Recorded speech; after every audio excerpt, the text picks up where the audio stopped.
Are you ready? You ready for this? All right. Welcome to the stage, the incomparable, the magnificent David Boreanaz.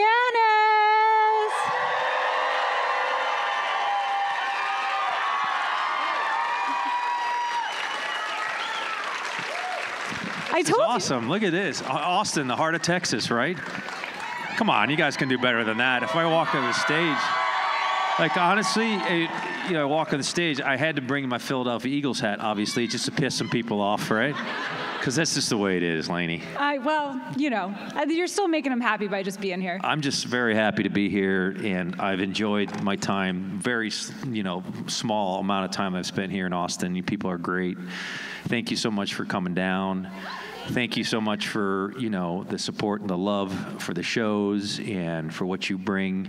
I always say that it's an honor to be here at these events, to get a chance to speak to you guys as much as I can, and I'm just so grateful to have all of you here today. Oh, we're so grateful you're here. So you've had incredible success with back-to-back projects that have entered the cultural zeitgeist. What is it that draws you to a project? How do you know when something's going to be a hit? Cultural zeitgeist. It's insane. Zeitgeist. I probably got that word in SAT and I failed completely. I like vocab. I didn't do well on my SATs. I think I got like a 980, and that's a horrible. You get 200 for your name. For me, there's always a process of understanding from the get-go. When you read something, you can almost instinctually feel it in a lot of ways. And when I say that, I don't want to sound too ethereal about it, but you can almost see what you're reading. Now, with other projects, and earlier on, it was just like, I'm just seeing to get paid. So it was like, I want to do this because it's cool and it makes sense. But as you start to dig into, your work and what it means to you, you start to understand the process of reading something and understanding whether or not that is going to go anywhere or maybe not. And for me, it's always about the story and the structure and pretty much about the characters that are involved and how it can, how I could further that character and if it's ingrained in me to take that process on in my life for where I am as far as an artist is concerned, because everything is really dependent upon, for me, the universe has the grand screen plan. I just am kind of part of that process. So it has a lot to do with reading the scripts and getting a feel for the character and what it's all about. But it's a gut instinctual feeling, because there are a lot of projects that I read that my agents are like, you have to do this because it's such a great cast that's involved, it's a great director that's involved, and I chose opposite, and I chose wisely, and the other one didn't even make it past the pilot. So for me, it's always been about really trusting my instincts and I have a thing with characters that have this duality, and that's kind of my wheelhouse of having a sense of being able to understand the personality of a character and be able to go to a dark side with that character as well as a light side with that character.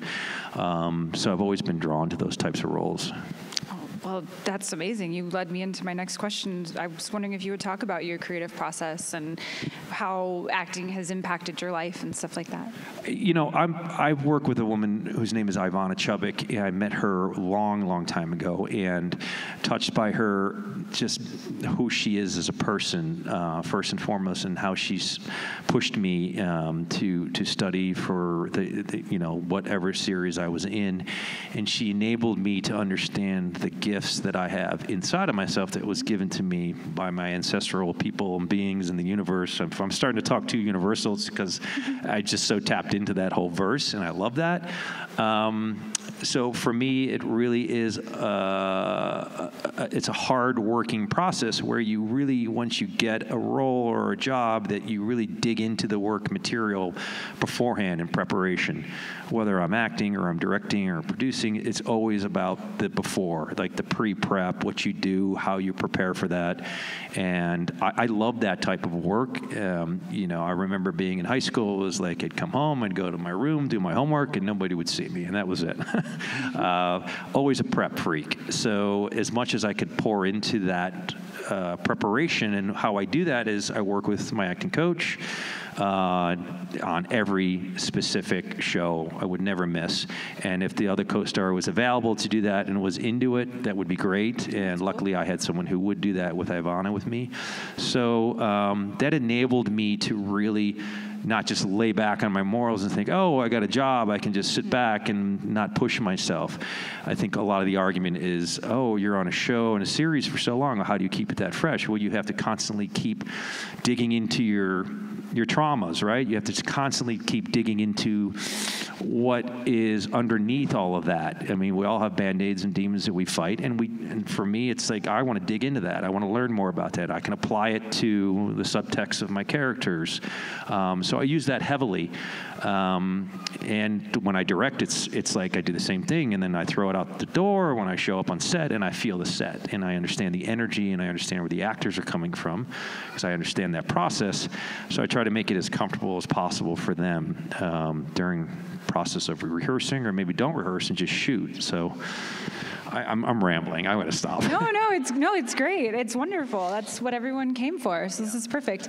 I know you've done stage acting before. Is that something that you are interested in doing more of? Yeah, it's something that I'm extremely very comfortable with, as crazy as that sounds, as terrifying as it is. I mean, to this day, if I don't feel like I'm nervous or don't have that kind of fear level, then something's not right, I think, with me attacking that specific role or whatever that may be. But I did a great off-Broadway play called At the Minetta Lane Theater, and it was a Spalding Gray piece, and I was able to do all these monologues for him, and that was a great experience for me, and I definitely would love to go back into theater and do some small stuff like that. I mean, I think that's the core of for acting, is really getting there and being very vulnerable and naked and not being able to just say cut and, let's go back to one and set and, check my phone in between takes and, all those things that people do maybe or maybe not. So that fear level is something that I really kind of embrace, and I love that embrace of the theater and how exciting that is. Is there any particular play or a character you have? Any kind of Sam Shepard stuff for love would be great. Totally. True West. True American characters, that stuff. Yeah. Growing up, did you watch a lot of media? Did that influence your wanting to be an actor? Really much influenced. Oh, God, I mean, some certain movies. I mean, my father took me to go see Tora, which was a film that was like, hey, he took me to see this movie, and it was like, you're going to love it. It's when Dolby came out, and I'm sitting in the theater, and, the Japanese are starting up their planes before they take off, and you could feel the seat shaking. I was like, what the hell is this experience? Like, whoa, this is intense filmmaking, right? Like, I'd really enjoyed that. Like, for me, it was like movies. It was like seeing Yul Brynner. My father had the opportunity to interview Yul Brynner in Philadelphia, and he did The King and I. And my dad took me in Philadelphia. I sat like fourth row, and I'm watching Yul Brynner perform The King and I, and he's like the king. And after the performance, he comes out as the king. I'm like, that guy, that energy was extremely powerful to watch and see that, and inspired me to, this is something I gravitate towards, right? This is something that is alive, that makes me feel alive and energized. I want to go down that path. Anything that Martin Scorsese does, any movies that he does, as far as a director is concerned, the best. Francis Ford Coppola, I just think those guys are the top of what they do, just because they drive characters, they drive an understanding of family to their films and their storytelling. And I think one of the biggest things is, as an artist, is you really have to look at like the small little details and things in life, whether you're from an actor's perspective and a character's perspective. You want to look at the details, the smaller things. Look for the magic that's in there, those little crevices, right? That's where the love is. That's where the magic really happens. And it's the same with being a director. You want to kind of break patterns and do things that are, that you believe in strongly, that you have conviction in, and you try it. And if succeed or fail, you learn. But just make sure you know what you're doing. Never put your face down, right? You spoke about how acting you've delved into your traumas and things like that. Do you prefer playing a hero or a villain? Does that come into play? Oh, wow. A hero or a villain. I guess there's always a villain and a hero, and there's a hero and a villain, right? Oh, deep. I mean, there really is it's kind of like a Joseph Campbell kind of thing. It's a hero with 1,000 faces, right? It's something that you have to kind of work both hand in hand with both of those types of, being a villain's great. You have all this opportunity to kind of spread your wings open and do crazy improvisational stuff and really stretch the boundaries. As long as it's rooted, it makes sense. Being the hero, you get the charming, whatever kind of debonair, the suit goes on and all that fun stuff. But, I like to think of them both, they exist as one. Makes sense. Okay, so we're going to go back to before you were an actor. What other jobs have you had? Oh, wow. What other jobs I tried at that I got fired from? That's what we want to hear about. Right. No, I honestly, I sold gourmet food door to door. I was selling steaks. We're in Texas, so I got to talk about meat, right? Okay. It's barbecue time, right? But I don't like the smoked meats. I'm sorry. I know. It's like licking an ashtray, guys. Sorry. I'm not buying it, but that's me. I'm more of a barbecue that's got the sweetness to it and the spice. That's it. But I don't need that. Whatever. Anyhow, I sold gourmet steaks door to door, and there's this whole sales pitch you kind of have to do before you get the job. And I never really got the sales pitch down because I was just, I was 21, I think, at the time. And, I was smoking bud a lot. So it's like, I'm serious. So I would try to do this sales pitch thing. And I just failed miserably on my face. He's like, all right, just go take the truck and go and see if you can sell some steaks.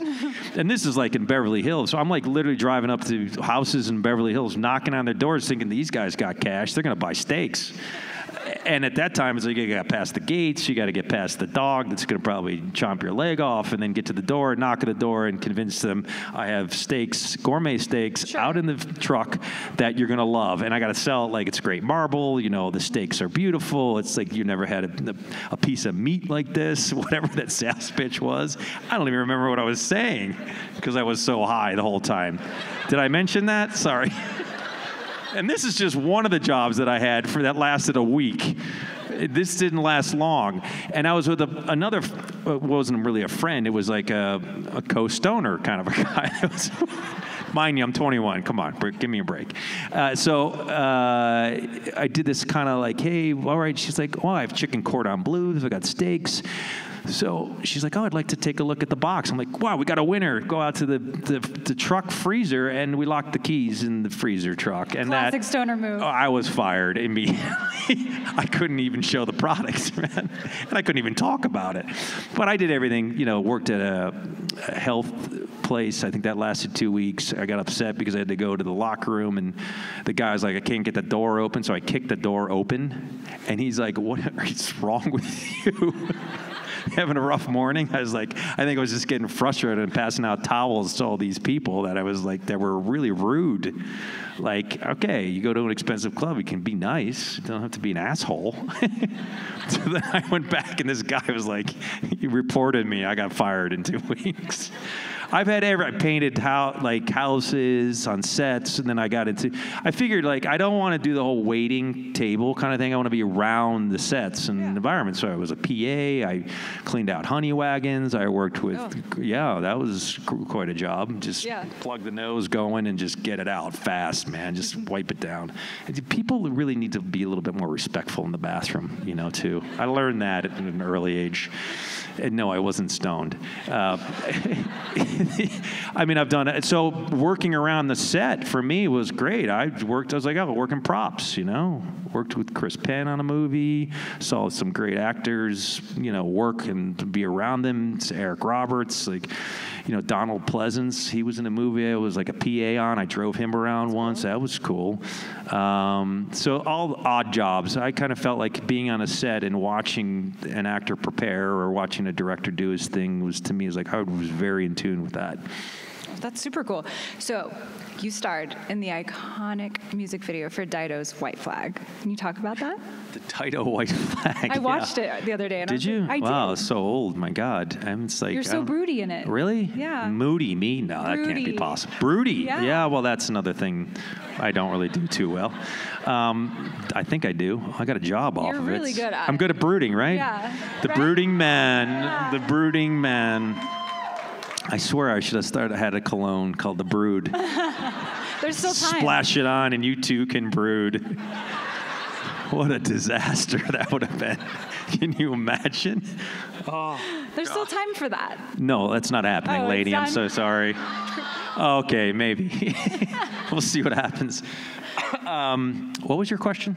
It doesn't matter. No, Doesn't matter. What was it like doing a music video? I guess. Oh, it's different. I mean, they take forever. I mean, they shoot. I think we shot that 3 or 4 days. It was all night, and man, one shot would take just long takes over and over again because you have the director and you have the producer and the star. But I honestly did not know who Dido was. I know that sounds crazy, okay? And I was like, oh, how could you not know who Dido was and you wanted to do a music video? I was like, I heard the song. I thought it would be cool. And my manager convinced me. And I was like, okay, great.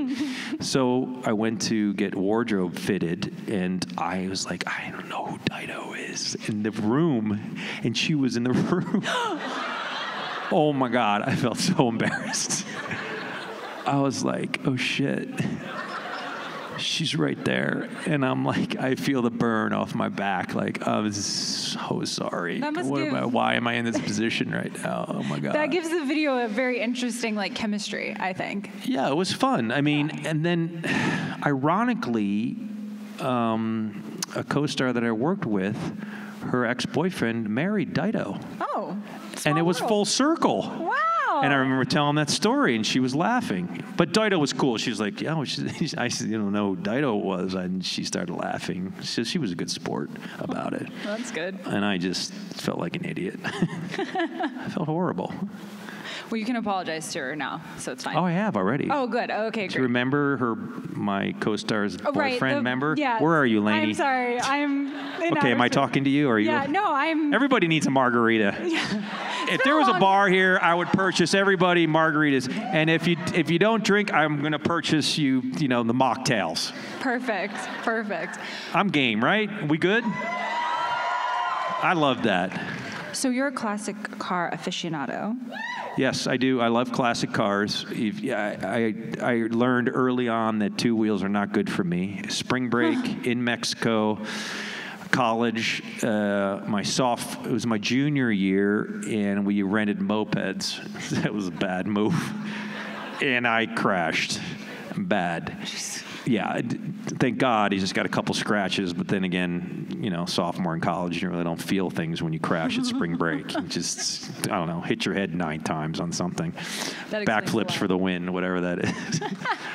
Yeah, I love classic cars. I love antiques. My mother's brother is an antique dealer in Binghamton, New York, still alive, and I just was always around that kind of antiques, and then I swayed over to classic cars. I love Mustangs. I love hot rods. I love American-made gas. Sorry, don't drive electric. Don't want to. I think it's great. Hey, people say, whatever, it's good for the environment. It's not. It sucks. It's fuck you. Are you kidding me? It's a battery. You're doing more damage. I don't want to get into that. Well, you're in Texas, which is oil is king, so I think you're in the right Oil's audience. king. Let's go. Yeah, there you go. Just burn it up, get a Hellcat and get a Mustang and just go out in the desert. Do donuts. Just do donuts, whatever. Yeah, so I love classic cars. What's your dream car? Well, I have a 68 GTO 500, which I love that vehicle. It's a great car, something that I always wanted to get, and I was fortunate to finally get that vehicle, and it's my baby. So, and I got a 66 ragtop and a 72 Willys. So I'm... there's some other vehicles that I love, but for me, it's like, I have 2 children, so all my car dreams are out the door now. It's like I work for them. My life's on hold. So my favorite question to ask everyone is, what's the best piece of advice you've ever been given? It doesn't have to be acting, it can just be in life. You just got to be loose and lucky. You got to, like, seriously, just, that was given to me by Art Rooney Sr., who was the old man from the Pittsburgh Steelers, who won many championships. And he had said to his team before they went out, you got to be loose and lucky. And I remember being in Philadelphia, sitting on the couch of the Rooney families, and this was, it was Pat Rooney, so they had so many kids. Everyone was a Rooney. There's so many of them. And we were watching Bosom Buddies. I don't know. I'm aging myself now. And Art Rooney Sr. was sitting in the couch smoking a cigar. And he's like, kid, you just got to be loose and lucky. And I'm like, okay, works for me, but it makes sense, right? You go and you do your thing, whatever that is, and you have it. You work hard to get there, and then when the opportunity is ready to roll, you're prepared, right? Preparation's key, and you got to go into rooms and just have fun, and you have to be loose with it, and you got to be lucky because it is what it is. I think that makes sense, right? Yeah. Do you think about that often? Does it come up often? No. Okay, well. Of course it does. I don't know. Maybe no, it does. I mean, I think that, yeah, my father is a big inspiration to me. He's always given me words of wisdom of just believing that you can do what you put your mind to and your heart. We all have that ability. We get stuck. Yeah. We all get stuck in patterns. We get stuck in the process. Traumas. It's easy to, if you're scared or afraid of something, but you guys just got to go do it and try it. You may surprise yourself, and I think people get that. That's amazing. Well, thank you for coming today. This was wonderful. Did y'all have fun? Thank you. Yeah. Thank you. I appreciate it. I really, really do. And I'm going to give smoked meat a second chance. Never going to happen. I really appreciate everybody here in Austin, and God bless, and let's go Birds.